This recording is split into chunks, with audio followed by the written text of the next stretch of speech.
All right. Well, this is not where we wanted to be with this car. We thought we had this one out running and driving just good. So, uh, unfortunately, this is that's how we ended up anyway. So we just got a little bit of stuff to do here. The manual swap, kind of lack of any maintenance while they had the stuff out of the car doing the swap has I think bitten us in the butt again. So this left us in a parking lot. What we got it started a little bit here. My son was working on it by himself. He didn't film anything, but he's definitely getting more confidence and more skill working on these things himself. So anyway, ended up in a parking lot at a liquor store, had to get a tow truck, and here we are. So what we've already done is change the slave cylinder down on the transmission. We did that in the parking lot of a liquor store when it broke down on the side of the road.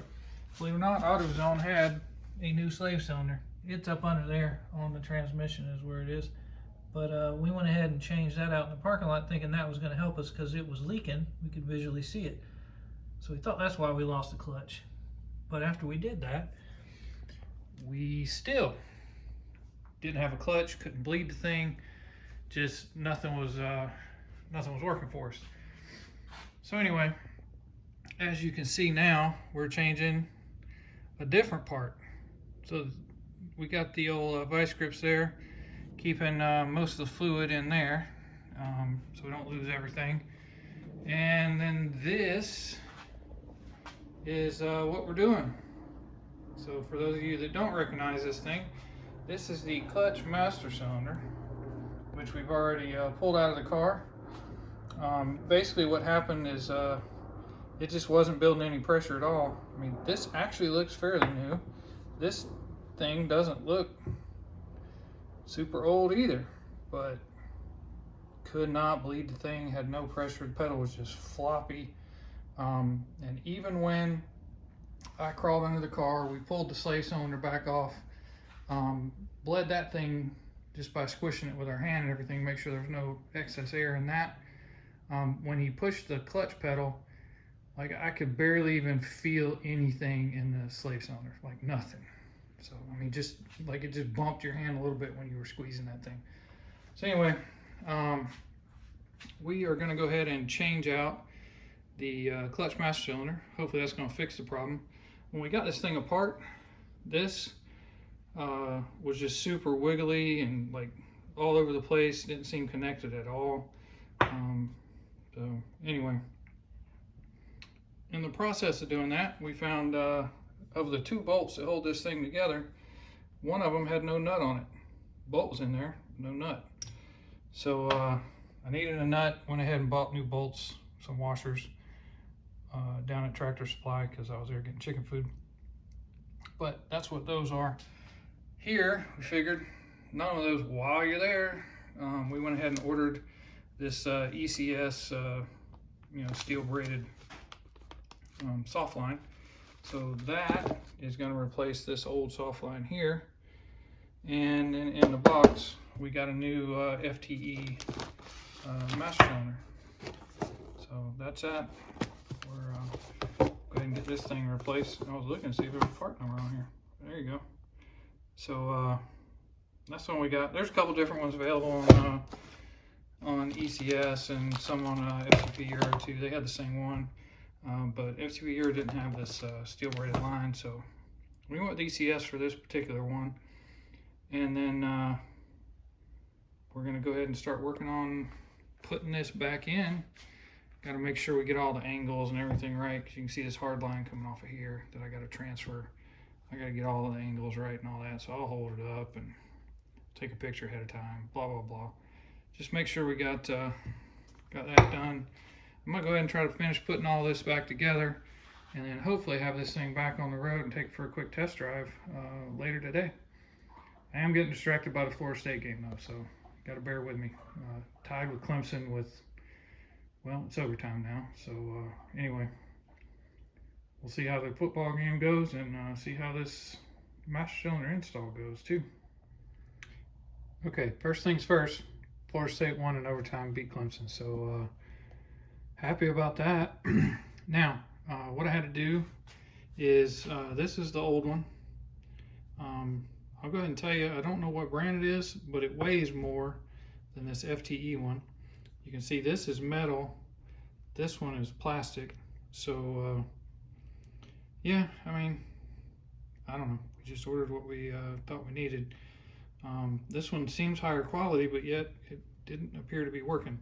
I'm not going to throw it away. I'm going to bag it up and keep it, see how all this works out. But I got this hard line off, wiped it down a little bit. That was a little bit of a challenge.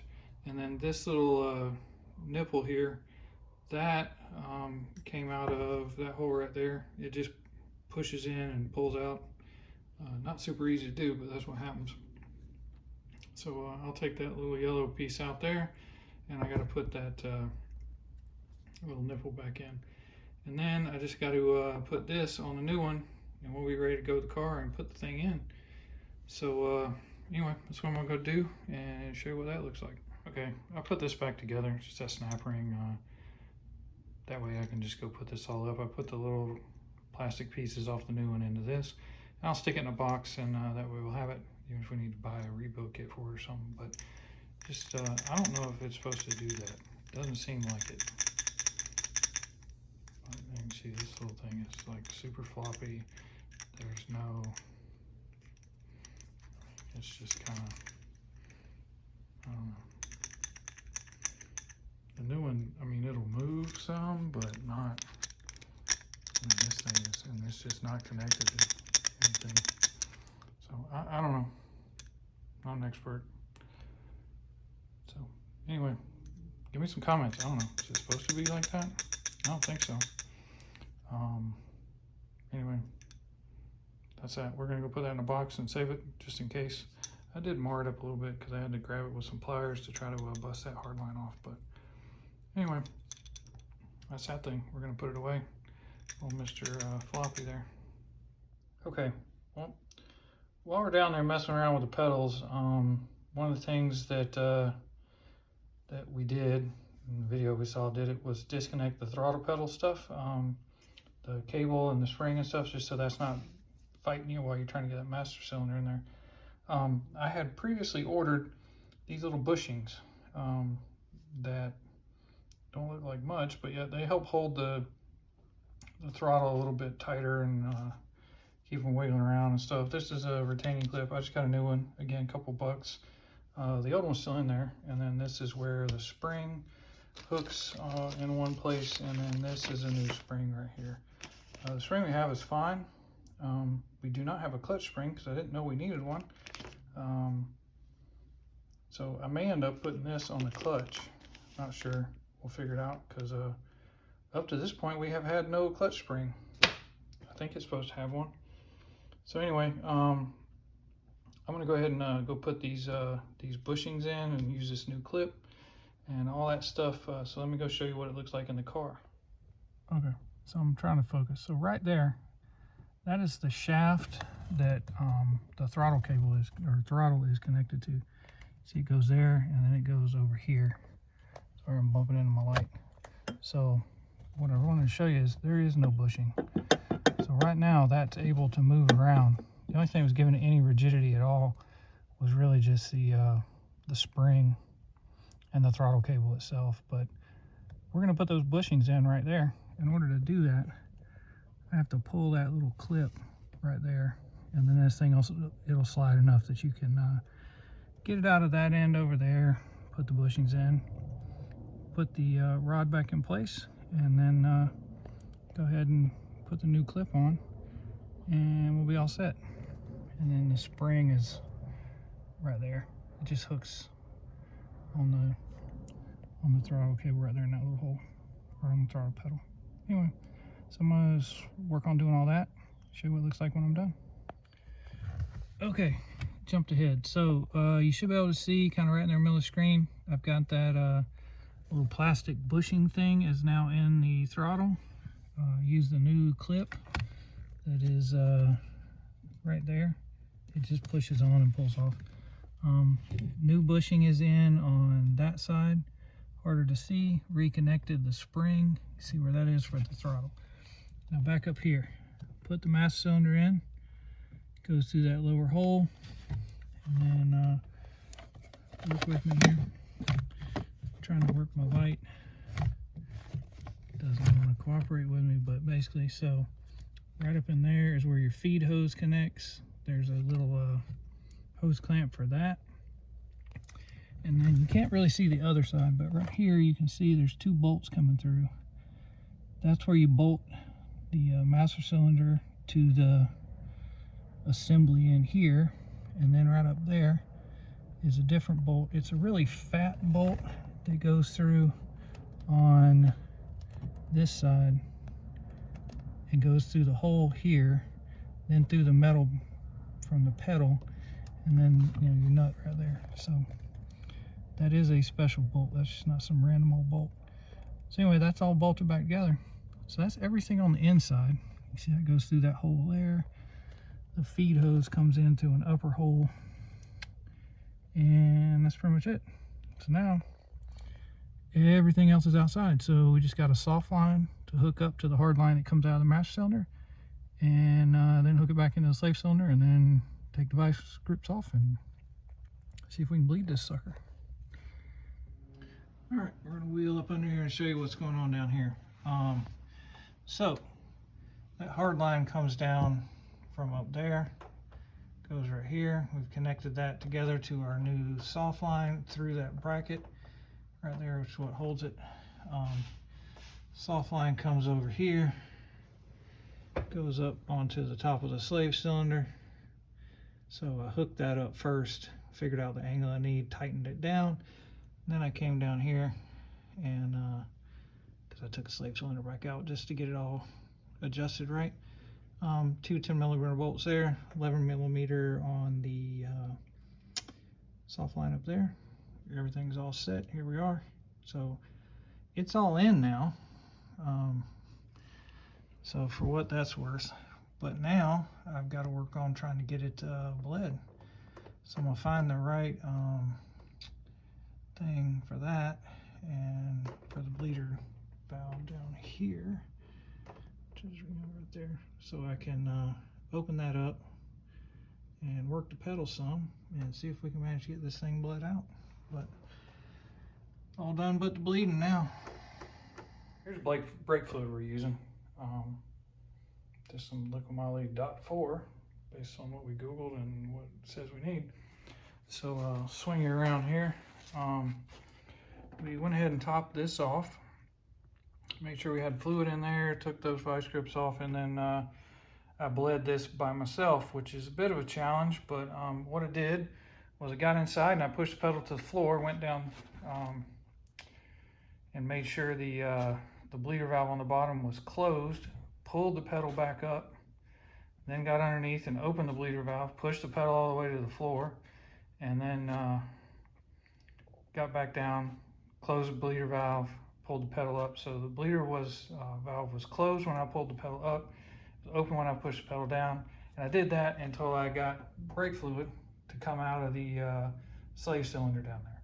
Once I had done that, I closed the bleeder valve underneath, and then I just pumped the pedal back and forth. I counted like, I don't know, 40 times or something like that, I think it was. Then I went down there and I cracked it open one last time. Fluid started coming out, I closed it, and then after that, all I did was just keep pumping the pedal. I probably pumped it about 100 times, topped this off a couple times now. I feel like I got a good pedal. So I'm gonna clean up all the tools, put the cap back on that thing, get it off of the jack here, and take it for a test drive. So get this all done and get it out of here, and then I will show you some video of driving down the street, hopefully, because the pedal feels good. Definitely had a bad master cylinder, no question about that. Also had a leaking slave cylinder before, so kind of the whole shebang went on at one time, or it was leaking, we didn't know it, now the whatever. But it has got pretty much a brand new hydraulic system on this clutch. So that's that. I'm gonna go ahead and get this thing down off here and go for a test drive. Okay guys, there it is, back outside. I didn't show you the whole deal there because I was jockeying cars around. I was trying to get that back inside so I can work on those CV boots. But here it is. It moved around, took it out to the cul-de-sac, drove it around just a tiny little bit. Goes in and out of gear. The clutch is a lot quicker engaging now. So I think that master cylinder was going bad for a while because we kind of had a bit of a high pedal before. Now we've got, it's a pretty low pedal. So I think it was less maybe the clutch, more the master cylinder. It was giving us that weird feeling. But anyway, here it is. I'll let my son take it on a little bit better drive when he gets back. We can also try to give it a little bit better bleed and stuff like that when I got another set of hands and feet. But anyway, all done. Back on the road. One more thing that we weren't planning on doing, but it's better for it now that we did it. So anyway, that's it. Keep coming back, checking out what we're working on. I am going to do CV boots on that 928 like I said, so please subscribe and come back and check out and see what's next.